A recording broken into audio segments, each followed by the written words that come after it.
자, 여러분, 한 주간 잘 지내셨나요? 자, 이제 그 강의를 엊그제 시작한 것 같은데, 마지막 이제 14주차 수업, 이번 주죠. 이번 주 마지막을 수업을 하게 되면, 이제 마지막, 이제 다음 주 기말고사를 끝으로, 이번 학기 조세법 강론 수업을 마치게 됩니다. 자, 그래서 이제 그 수업에 들어가기 전에, 공지사항에도 공지했듯이, 그 기말고사를 다음 주에 실시를 하는데, 그 기말고사에 대한 내용을 한번 살펴보고 가도록 하겠습니다. 자, 여러분들 공지했듯이 기말고사는 12월 11일이죠. 다음 주 토요일. 그래서 12월 11일 토요일 12시부터 오후 2시까지 2시간에 걸쳐서 시행이 됩니다. 그래서 12시부터 14시. 그래서 기말고사는 다음 주 12월 11일 토요일 12시부터 오후 2시까지 2시간에 걸쳐서 시험이 진행이 됩니다. 자, 그래서 여러분들 그 시험 시간을 2시간 준 이유는 아무래도 이제 그 가상대학에 워드로 작성을 해서 가상대학에 제출해야 되고, 자, 그러한 여러 가지 상황들을 감안을 해서 원래 1시간 정도만 봐도 되는데 2시간 정도의 시간을 여유 있게 주었기 때문에 여러분들은 반드시 10분 전까지 답안을 작성을 해서 여유 있게 10분 정도 가상대학에 제출하는 걸로 그렇게 하시면 될 겁니다. 자, 그래서 기말고사는 뭐 온라인 시험으로 볼 겁니다. 자, 온라인 시험으로 볼 거고, 가상대학 15주차에 기말고사 문제를 제시를 할 거예요. 그럼 여러분들 가상대학 15주차에 12월 11일 토요일이죠. 다음 주 토요일 12월 11일 12시에 들어와서 바로 12시부터 2시까지 시험을 볼 수 있기 때문에, 자, 12시에 들어와서 기말고사 문제를 확인을 하고, 자, 그 다음에 이제 한글이나 워드로 답안지를 작성을 해서 첨부 파일의 형태로 제출을 하면 됩니다. 언제까지 제출해야 되냐? 2시까지 제출을 해야 되죠. 자, 그래서 12시부터 2시까지이기 때문에 2시가 지나가면 더 이상 제출할 수가 없습니다. 자, 그래서 여러분들 그 만약에 가상대학 15주차에 무슨 뭐 전산 오류라든지 아니면 뭐 급박한 상황으로 인해서 피치 못할 사정으로 제출하지 못했다. 그러면 제 개인 메일로 보내도 되는데, 제 개인 메일로 보내면 여러분들 점수를 감점할 겁니다. 자, 그래서 정상적으로 그 온라인 시험을 통해서 가상대학 15주차에 제출한 학생과 거기에 제출하지 못하고 어떤 사유로 인해서 저한테 개인 메일로 보냈다 그러면 그 사유가 뭐 전산 오류라든지 어떤 급박한 정말 제출할 수 없는 사유에 해당되지 않는 한 여러분들 점수를 감점할 겁니다. 자, 그래서 반드시 미리미리 답안을 작성을 해서 가상대학 15주차에 제출을 하시기 바랍니다. 자, 그래서 원칙적으로 여러분들 기말고사 답안지는 가상대학 15주차에 원칙적으로 제출하는 게 원칙이고, 컴퓨터 오류라든지 뭐 자 그런 것들이 발생했을 때 그런 오류를 캡처를 해서 피치 못할 사정이 발생했을 때만 제 개인적인 메일로 보내는 거고, 원칙적으로 답안지는 온라인 시험이기 때문에 가상대학 15주차에 여러분들 작성을 해서 제출을 해야 되고, 자, 저한테 개인 메일로 보냈다 그러면 여러분들 점수를 감점을 할 겁니다. 자, 그렇기 때문에 반드시 15주차 가상대학에 제출을 하시기 바랍니다. 자, 기말고사 문제는 서술형 문제로 4문제가 출제가 됩니다. 자, 그래서 서술형 문제로 4문제가 출제가 되는데 각 문제당 배점은 10점입니다. 자, 10점이기 때문에 자, 여러분들 중간고사 30점, 기말고사 40점이죠. 자, 그래서 기말고사는 서술형 문제 4문제가 출제가 되는데 각 문제당 배점 10점에서 40점이 점수가 부여가 될 겁니다. 자, 그리고 이제 그 기말고사 범위는 중간고사 이후, 즉 9주차부터 14주차까지 학습 내용, 즉 오늘까지 9주차부터 오늘까지 학습한 내용입니다. 자, 그래서 아마 9주차 이후부터 학습한 양도소득세와 오늘 학습하는 퇴직소득세와 금융투자 소득세가 여러분들 기말고사를 보는 그 기말고사 시험 범위에 해당이 될 겁니다. 자, 그래서 여러분들 시험은 오픈북입니다. 자료 뭐 인터넷 자료도 좋고 뭐 제가 제시한 PPT 학습 자료도 좋고 모든 자료를 다 활용할 수 있습니다. 자, 그런데 여러분들한테 한번 당부드리는 게 여러분들이 이제 성인입니다. 성인이고 직장 생활도 하고 이제 애들이 아니에요. 더 이상 더 이상 뭐 부정행위 하라 뭐 이런 얘기를 제가 하지 않아도 여러분들 스스로 그 부정행위 하지 않고 스스로 오픈북이기 때문에 자료 찾아서 답안을 작성을 해서 최선을 다해서 답안을 작성하면 제가 부여할 수 있는 학점 최대한 부여해 줄 겁니다. 자, 그런데 이렇게 얘기했더니 제대로 답안지 작성도 하지 않고 뭐 답안지 한 두세 줄 정도 작성을 하고 점수를 달라고 하는 학생이 있는데 자, 10점 100점의 문제를 답안지 두세 줄 작성했다 그러면 그것은 시험 점수를 제대로 받지 않겠다는 의사표시입니다. 자, 그렇기 때문에 저도 그런 답안지에 대해서는 점수를 부여할 수 없다는 거 얘기를 드리고 제가 점수를 최대한 부여해준다는 그 전제는 여러분들이 열심히 답안지를 작성해서 제출했을 때입니다. 자, 그래서 답안지 열심히 작성해서 제출하고 그 다음에 출석, 그 다음에 15점짜리 과제물 제대로 작성해서 제출했을 때 여러분들한테 점수를 부여를 한다는 거지. 뭐 과제물도 제대로 제출하지 않고 출석도 제대로 하지 않고 뭐 기말고사 답안지도 두세 줄 대충 작성해서 제출했다 그러면 여러분들 좋은 점수를 부여하지 않을 겁니다. 자, 그래서 최대한 여러분들 열심히 기말고사 답안지 작성해서 제출을 하시기 바랍니다. 자, 그래서 기말고사는 다시 한번 얘기하지만 다음 주 토요일 12월 11일부터 11일 12시부터 오후 2시 2시간 동안만 진행이 되기 때문에 여러분들 그 시간 비워두고 반드시 기말고사에 응시를 해서 답안지를 제출하시기 바랍니다.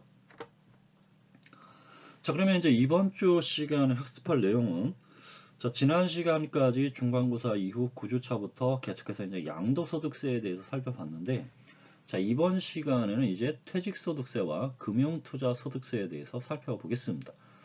자, 소득세는 종합소득세를 일단 6가지 소득을 합산해서 과세하는 종합소득세가 원칙이고 자, 그러한 종합소득세에서 따로 떼어내서 분류해서 갑자기 종합소득에 합산하게 되면 어느 날 일시적으로 발생된 소득으로 인해서 종합소득세가 급격히 늘어나는 문턱효과라고 얘기를 하는데 자, 그러한 문턱효과를 완화하기 위해서 따로 떼어내서 과세를 하는 게 있는데 자, 그게 양도소득세, 퇴직소득세, 금융투자소득세입니다. 자, 그래서 양도소득세는 지난 시간에 배웠고 자, 이제 마지막으로 퇴직소득세하고 금융투자소득세에 대해서 학습을 하도록 하죠.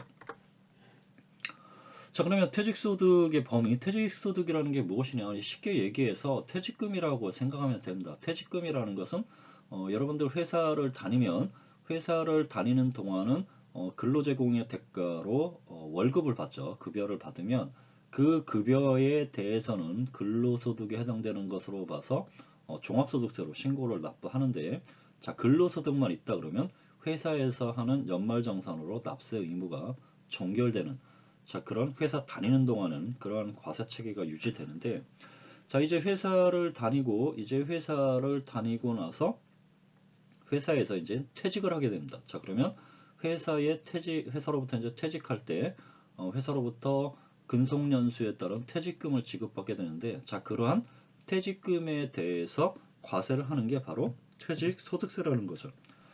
자, 그런데 우리 지난 중간고사 이전에 연금소득에 대해서 학습을 했을 겁니다. 자, 그래서 국민연금이라든지 공무원연금이라든지 뭐 군인연금이라든지 자, 이러한 연금에 대해서는 연금을 불입할 때 소득공제를 적용받고 연금을 받을 때 다시 연금소득으로 이제 연금의 형태로 연금을 받을 때 연금소득으로 과세하는 자, 그러한 과세 체계를 가지고 있었는데 자, 이러한 국민연금, 공무원연금이 어떤 그 국민연금법이라든지 공무원연금법에 따라서 이 연금의 형태로 받는 게 아니라 그냥 연금의 형태로 받을 수 있는 조건이 충족되지 못해서 일시금으로 받는 경우가 있죠. 자, 그렇게 연금으로 받으면 이제 연금소득으로 과세를 하게 되면 되는데 일시금으로 받았다. 자, 그러면 그 일시금으로 받은 거에 대해서는 퇴직금으로 퇴직소득으로 봐서 퇴직소득세가 과세가 되는 겁니다. 자, 다만 과세 기준일 2002년 1월 1일. 자, 2002년 1월 1일 이후부터 이 공적연금, 국민연금, 공무원연금에 대해서는 소득공제가 이루어졌기 때문에 그 기간 이후에 납입된 연금기여금 및 사용자 부담금, 즉 국민연금 같은 경우 공무원연금, 회사 또는 뭐 국가가 50% 부담하고 본인이 50% 부담하기 때문에 자, 그런 기여금을 기초로 해서 2002년 1월 1일 이후 근로의 제공을 기초로 해서 받는 일시금. 자, 이런 국민연금이라든지 공무원연금을 뭐 연금의 형태로 받는다 그러면 연금소득으로 해서 종합소득세가 과세가 되는 거고, 자, 연금으로 받을 수 있는 요건이 충족되지 못해서 일시금으로 받는다. 자, 그러한 일시금에 대해서는 퇴직소득으로 봐서 퇴직소득세가 과세가 되는 겁니다. 자, 그 다음에 뭐 이제 재직기간이라든지 복무기간이라든지 뭐 가입기간을 뭐 합산한다. 자, 그랬을 때는 제2명일 또는 뭐 재가입일을 과세 기준으로 한다는 거죠. 자, 그래서 한번 사례를 들어보면 이제 갑은 2000년 1월 1일 국민연금에 가입을 합니다. 자, 그리고 2019년 12월 31일까지 1,500만 원, 1,500만 원을 납입을 했는데 2021년 1월 1일 이후에 1,300만 원을 납입을 했죠. 자, 그러면 2022년 1월 1일 이전, 자, 2020년과 2021년에는 얼마를 냈냐? 1,200만 원을 냈겠죠. 자, 1,200만 원 중 1,500만 원 중 2021년 1월 이후 1,300만 원을 납부했기 때문에 200만 원은 2021년 1월 1일 이전인 2020년과 2021년에 200만 원을 납입했겠죠.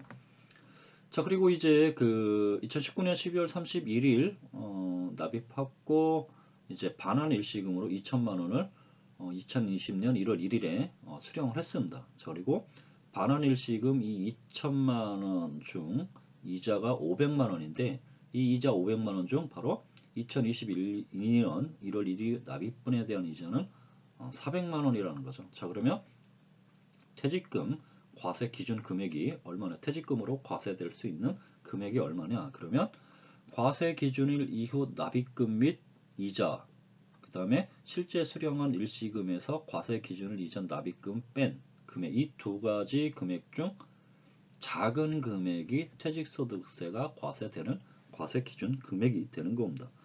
자, 그러면 과세 기준일 이후에 납입, 즉 과세 기준일이 2002년 1월 1일이기 때문에 이 2002년 1월 1일은 과세 기준 이후에 납입한 금액이 얼마냐? 1,300만 원이고, 자, 그 다음에 납입금,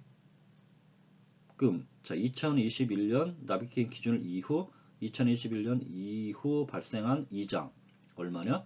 바로 400만 원이죠. 그래서 2002년 1월 1일 이후 납입분에 대한 이자 400만 원 해서 2002년 1월 1일 이후 과세 기준일 이후 납입금 1,300만 원과 이자 400만 원을 더한 1,700만 원이죠. 자, 이 1,700만 원과 그 다음에 실제 수령한 일시금 2천만 원에서 과세 기준을 이전 납입한 금액 얼마나 1,500만 원에서 과세 기준을 이후 납입한 게 1,300만 원이니까 그걸 빼면 200만 원이 과세 기준을 이전에 납입한 금액이겠죠. 자, 그러면 2천만 원에서 200만 원 빼면 1,800만 원이 되는 거고, 자, 그렇다 그러면 1,700만 원과 1,800만 원 중 작은 이 1,700만 원이 바로 퇴직소득세로 과세되는 과세 기준 금액이 되는 겁니다. 자, 그 다음에 이제 이번에는 국민연금이 아니라 뭐 군인이죠. 병원 군인으로서 1998년 1월 1일 군인연금에 가입을 했고, 직업군인이죠. 자, 여러분들 뭐 직업군인 장교라든지 부사관으로 입대를 하게 되면, 그 입대한 순간에 이제 급여를 받게 되면, 자, 군인연금으로 해서, 국가에서 연금을 불입을 해줍니다. 자, 이런 군인연금에 가입을 해서 2018년이죠. 2018년 12월 31일까지 4천만 원을 납입을 했고, 자, 2020년 1월 1일 일시금으로 6천만 원을 수령했습니다. 자, 이때 일시금 수령했기 때문에 퇴직금으로 과세할 수 있는 과세 기준 금액이 얼마냐? 그러면 해당 과세 기간의 일시금 수령액 자 6천만 원에서 과세 기준일 이후 기여금 납입 일수 즉 2002년 1월 1일부터 자 2018년 12월 31일까지의 기여금 납입 일수 즉 2018년 2021년 2002년 1월 1일부터 2018년 12월 31일까지의 납입 월수가 얼마냐? 자, 216개월이라는 겁니다. 그리고 총 기여금 납입 일수, 즉 1998년 1월 1일부터 최종 2018년 12월 31일까지의 기간은 바로 264개월이라는 거죠. 자, 그래서 6천만 원에서 216 곱하기 264로 나누면 바로 4,900만 원 정도, 그러니까 4,900만 원 정도가 퇴직소득으로 과세하기 위한 과세 기준 금액이 되는 겁니다. 자, 그 다음에 이제 퇴직소득의 범위는 이제 이런 공적연금을 일시금으로 받은 경우, 자, 그리고 이제 바로 이 대표적인 게 사용자 부담금을 기초로 해서 현실적인 퇴직. 자, 현실적인 퇴직이라는 건 실질적인 퇴직을 원인으로 지급받은 소득을 바로 퇴직금이라고 얘기를 하고 퇴직소득인 거죠. 자, 사용자 부담금이라는 것은 이 회사에서 매년 법에 따라서 근로기준법에 따라서 회사의 급여의 한 10% 정도, 급여자 한 달치 월급 정도를 회사가 퇴직금으로 불입을 하게 돼 있죠. 퇴직금으로 지급하게 돼 있기 때문에 그 퇴직금으로 불입된 그 퇴직금을 받을 때 그 받는 것을 그 퇴직금은 바로 퇴직소득에 해당이 되는 겁니다. 자, 그런데 이 현실적인 퇴직을 원인으로 지급받는 소득은 퇴직소득에 해당하나 임원 같은 경우, 자, 임원이 있습니다. 자, 임원이라는 것은 무엇이냐, 여러분들? 회사에서 일하는 직원이 있고 회사의 의사결정에 참여할 수 있는, 즉 이사회의 구성 요소, 즉 이사회에 참여해서 회사의 중요한 의사결정을 할 수 있는 사람들을 임원이라고 얘기를 하는데, 보통 우리가 무슨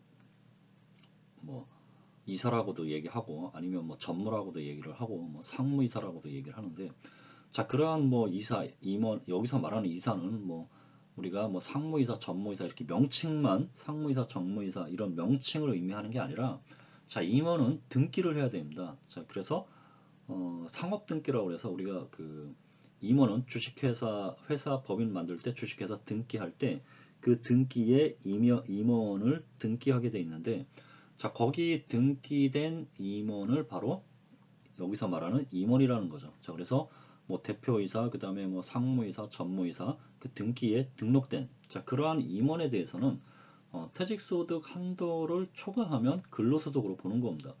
자, 이게 왜 그러냐면 등기이사, 특히 이제 회사의 주식회사 같은 경우는 1인 회사가 많고 1인 회사 하면 보통 이사 해봐야 대표이사, 대표 한 명 올라갔을 겁니다. 자, 그런데 이 등기된 대표이사 같은 경우는 근로기준법에 따른 그 퇴직금만 가져가는 게 아니라 임의대로 임원들은 회사 규정을 만들 수 있습니다. 자, 그래서 회사가 퇴직금 지급 규정을 만들어서 법정 퇴직금의 몇 배수 또는 다른 규정을 적용해서 퇴직금을 가져갈 수 있죠.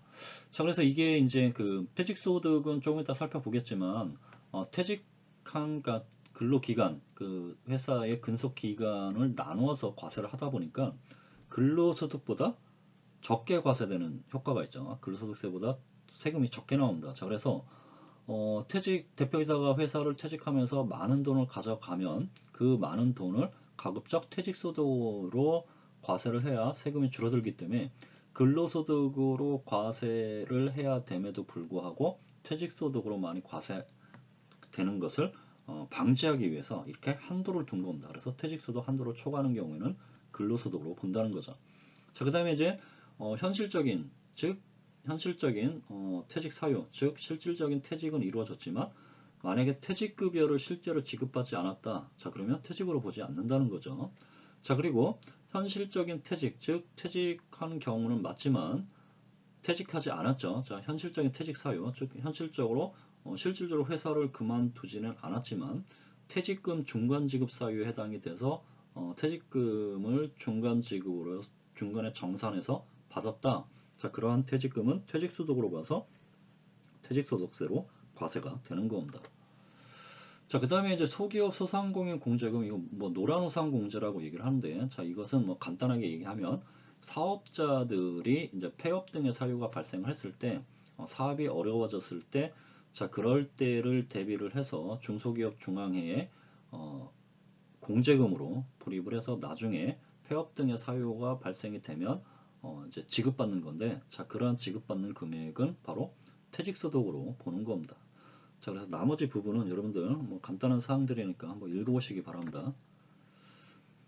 그래서 뭐 퇴직소득은 뭐 노란우산공제 부금에서 뭐 실제 공제받는 금액을 초과하여 납입한 금액의 누계.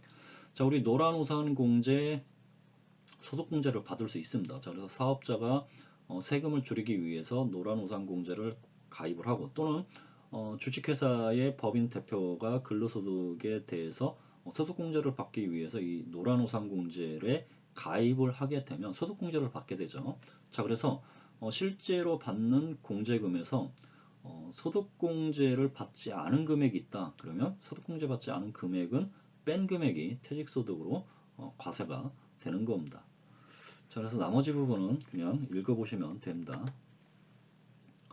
자, 그 다음에 뭐 기타 퇴직소득으로 보는 뭐 공적연금 관련법에 따라서 일시금으로 받는 자가 퇴직소득의 일부를 뭐 지연 또는 전부를 지연해서 늦게 받았다. 그래서 늦게 받은 것에 대한 이자 근로소득으로 퇴직소득으로 보는 겁니다. 자, 그 다음에 뭐 과학기술인 공제법에 따른 뭐 과학기술 발전 장려금. 자, 그 다음에 건설 근로자의 고용 개선 등에 관한 법률에 따라 지급하는 퇴직공제금. 자, 이 건설 근로자 우리가 뭐 일용직 근로자라고 얘기를 하는데, 자, 일용직 근로자들에 대해서도 퇴직공제금에 건설회사가 불입을 해주게 되죠. 자, 그래서 일용직 근로자가 이 퇴직공제금에 건설회사가 불입해준 이 금액을 지급받는 경우, 자, 그때는 퇴직소득으로 봐서 과세가 되는 겁니다. 자, 그리고 이제 종교 종사자죠. 종교 관련 종사자에 대해서 이제 과세를 할 수 있는 과세 체계가 도입이 됐는데, 자, 기타 소득으로 과세를 하는데 뭐 근로소득으로 뭐 하겠다 그러면 근로소득도 인정을 해주고, 자, 이런 종교 관련 종사자가 이제 퇴직을 이제 나 그만하겠다. 자, 그러면 이제 현실적인 퇴직 원인으로 봐서 종교단체로부터 지급받는 소득, 자, 그것은 퇴직금으로 와서 퇴직소득세가 과세가 되는 겁니다. 자, 그래서 예를 들어서 뭐 목사님이 교회에서 이제 목회 활동을 하시다가 더 이상 이제 힘들어서 못하겠다 그래서 이제 교회로부터 이제 탈퇴를 하면서 받는 뭐 일시금, 자, 이런 것들을 퇴직소득세로 과세를 하는 겁니다. 자, 그 다음에 이제 소득세법에 따른 퇴직 판정. 그러면 소득세법에 따라서 언제가 퇴직한 시점이냐? 바로 이 사용자 부담금, 즉 회사에서 현실적인 퇴직을 원인으로 해서 지급받는 소득은 이 퇴직소득에 해당이 되는데, 자, 그러면 이 소득세법에서는 이 현실적인 퇴직 사유가 발생한 경우가 언제냐? 자, 그런 현실적인 퇴직 사유를 열거하고 있지 않습니다. 대신에 이제 퇴직 판정에 대한 특례를 두고 있다는 거죠. 자, 그래서 현실적인 퇴직 사유가 발생했으나 퇴직급여를 실제로 지급하지 않은 경우에는 퇴직으로 보지 않고, 자, 현실적인 퇴직 사유에는 해당하지 않지만 퇴직금 중간 지급 사유에 해당이 된다. 그러면 그 퇴직금 중간정산으로 받은 퇴직금은 퇴직소득으로 본다는 거죠. 자, 그래서 현실적인 퇴직 사유가 발생했으나 퇴직금 미수령 시 퇴직으로 보지 않는 경우가 어떤 경우냐? 자, 종업원, 즉 직원이 회사에서 일을 하다가 뭐 임원으로 승진이 됩니다. 자, 그래서 뭐 부장으로 일하다가 이제 뭐 전무이사나 상무이사로 승진을 해서 회사의 법인 등기사항에 상무이사나 뭐 전무이사로 등기가 된 경우, 자, 이랬을 때는 현실적인 퇴직으로 보는 거죠. 자, 그런데 뭐 부장으로 있다가 임원으로 뭐 이사가 됐다고 해서 뭐 퇴직금을 지급해 주진 않죠. 자, 그래서 종업원에서 이제 부장에서 임원, 이사로 승진을 했다고 하더라도 이 현실적인 퇴직 사유가 발생한 건 맞지만, 왜냐면 이제 이사는 뭐 이제 직원으로 종업원으로 보지 않기 때문이죠. 자, 그렇지만 퇴직금을 수령하지 않은 경우에는 퇴직으로 보지 않겠다는 거죠. 왜 그러냐면, 자, 어느 날 부장으로 있다가 이제 이사로 승진이 돼서 법인의 등기이사가 됐는데, 자, 퇴직금을 지급받지도 않았는데 현실적인 퇴직금으로 봐서 퇴직소득세를 신고하라 그러면 말도 안 되기 때문에, 자, 이런 경우에는 퇴직으로 보지 않는다는 거죠. 자, 그 다음에 뭐 합병이라든지 조직 변경, 사업 양도 등으로 인해서 뭐 직간접적으로 출자 관계에 있는 법인으로의 전출, 그 다음에 동일한 사업자가 경영하는 다른 사업장으로의 전출, 그 다음에 뭐 법인의 상근 임원, 즉 상근 임원이라는 것은 매일매일 회사에 나와서 일을 하는 상근 인원이 뭐 비상근 임원이 됐다는 것, 즉 이사가 이제 매일 출근하는 상근 이사가 아니라 비상근 이사가 된 경우. 자, 비상근 이사라는 것은 뭐 회사에 뭐 매일 나오는 게 아니라 뭐 일이 있으면 나오고 뭐 평상시에는 안 나오는, 자, 그러한 임원을 비상근 임원이라고 얘기를 하는 거죠. 자, 그다음에 비정규직 근로자가 뭐 정규직 근로자로 전환된 경우. 자, 이러한 경우에는 현실적인 퇴직 사유가 발생됐지만 퇴직금을 수령하지 못했다 그러면 퇴직으로 보지 않는다는 겁니다. 그래서 최종적으로 이제 회사를 그만두게 된 경우, 자, 그때가 이제 퇴직 시점으로서 퇴직금을 받고 그때 퇴직소득세가 과세가 된다는 거죠. 자, 그 다음에 이제 계속 근로 기간 중 미리 퇴직금을 수령하여 퇴직으로 보는 경우가 있는데, 예전에는 그 퇴직금 중간정산이라고 얘기를 했죠. 자, 그래서 옛날에는 뭐 퇴직금 중간정산을 마음대로 할 수가 있었습니다. 자, 그래서 뭐 갑자기 차가 사고 싶다 그러면 퇴직금을 뭐 회사로 중간정산 해달라고 해서 미리 받은 그 퇴직금을 가지고 뭐 차를 산다든지 또 뭐 아니면 뭐 놀러 간다든지, 자, 그런 경우가 비일비재했었는데, 자, 그렇다 보니까 문제가 어떻게 되냐, 회사가 이제 그 퇴직금을 중간정산 해주죠. 자, 그래서 직원이 필요에 의해서 이제 퇴직금을 중간정산을 하게 되면 문제는 이제 최종 퇴직하는 시점에 받을 퇴직금이 얼마 안 된다는 거죠. 자, 그리고 이제 또 하나는, 자, 회사가 퇴직금을 중간정산을 일부러 해준다. 자, 매년 퇴직금을 정산해주죠. 왜냐면 한꺼번에 퇴직금을 주면 퇴직금이 너무 많이 나가기 때문에. 자, 그 이유는 뭐냐? 근로자의 퇴직 연차가 올라가면 올라갈수록 그 임금이 급여가 올라가고, 자, 급여가 올라가면 퇴직하는 최종 시점의 급여를 기준으로 퇴직금을 산정해서 근속연수를 곱하면 퇴직금이 계속해서 올라가는 그런 현상을 방지하기 위해서 매년 퇴직금을 중간정산을 해버립니다. 자, 그러면 실질적으로 이제 퇴직하는 시점에 퇴직금을 받을 수가 없는 거죠. 자, 그러면 이제 뭐 나이가 들어서 60세가 들어서 이제 회사를 퇴직을 하는데 퇴직금조차도 받을 게 없다 그러면 거지가 되는 겁니다. 그 순간 거지가 돼서 이제 앞으로 남은 생활을 생활할 수 없는 거죠. 즉 국가가 이제 책임을 져줘야 되는 거죠. 국가 복지금 가지고 살아야 되기 때문에. 자, 그러면 국가도 뭐 돈을 계속 투입해 줘야 되는 그런 국가도 문제고, 자, 개인적으로도 결국 퇴직금을 중간 정산해서 다 써버리는 바람에 최종적으로 퇴직금을 받아서 이제 노후 생활을 해야 되는 노후 자금이 없어지는, 자, 그런 현상이 발생이 된 겁니다. 자, 그래서 이제 법을 바꿔서 퇴직금을 중간정산하지 못하도록 법을 바꿔놨습니다. 자, 그래서 법을 바꿔서 퇴직금을 중간정산하지 못하도록 바꿔놨기 때문에, 자, 회사가 원했든 아니 그러니까 근로자가 원했든 또는 회사가 뭐 결정을 했든, 자, 종업원에게 퇴직금을 중간정산해서 지급해 줬다.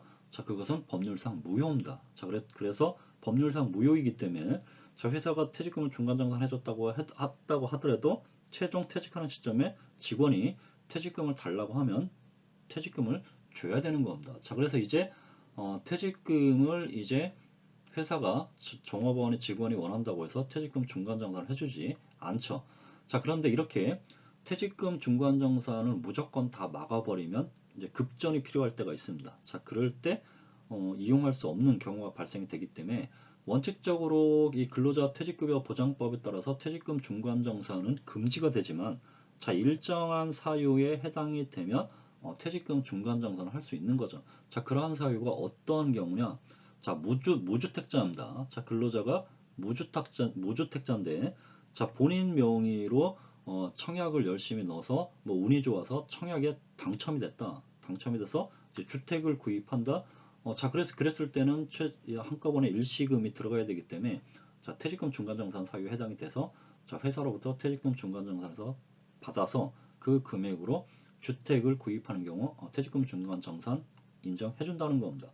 자, 그리고 무주택 근로자가 뭐 주거 목적으로 전세금, 보증금, 자, 전세금, 보증금이 갑자기 뭐 올라갔다든지, 자, 그랬을 때 또 이 전세보증금, 요즘같이 전세보증금이 올라가는 시기에 갑자기 또 몇 천만 원 급전이 필요하면 퇴직금 중간정산 받아서 전세보증금 올려주는 거죠. 자, 그러한 경우도 퇴직금 중간정산한 사유 인정해주겠다는 거죠.